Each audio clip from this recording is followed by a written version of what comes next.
And the winner of the 2014 Victorian Business Innovation Award is Kate Morris. Just breathe.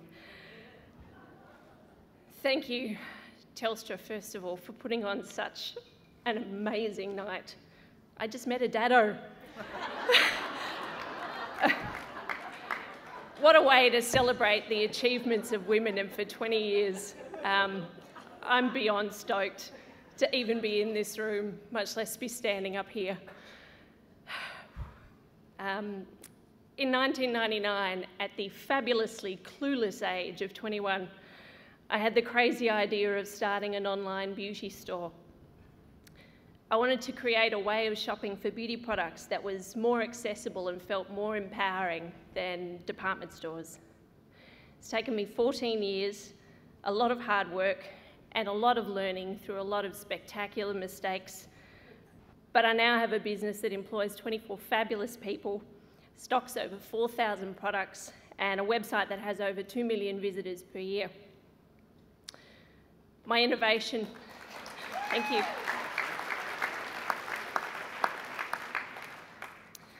My innovation, as you heard, is called Foundation, and it's a software tool that helps you match your foundation shade if you want to try a new brand.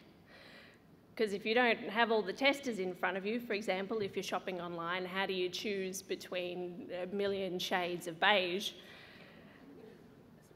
With Foundation, all you have to do is put in the brands and shades that you've used before, and it combines this with the matches from nearly 1 million women all over the world.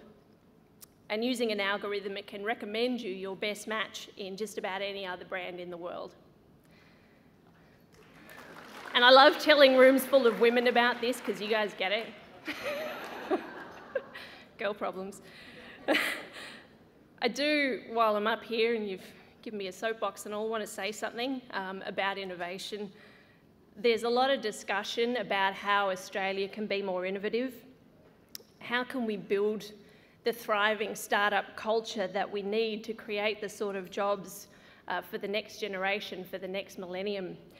How do we build the sort of investment culture that's needed to back these sorts of businesses?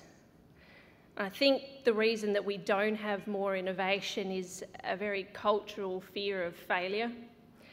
Australians see failure as shameful, as something that needs to be hidden, as an unacceptable risk. The trouble with this is that without risking failure, there can be no innovation. How can you try anything new if you're not prepared to fail?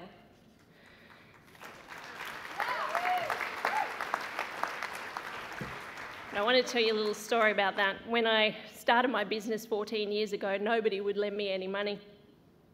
I ended up borrowing $12,000 from my boyfriend's parents, which could have ended in disaster, right?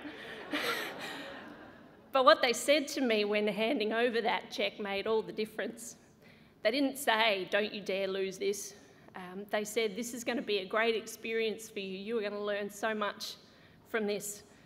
And they weren't wealthy people, and $12,000 was a lot of money for them. But they actually gave me permission to fail. And with that, they gave me the courage to try something new. So for that, I'll always be grateful to them. Smiley.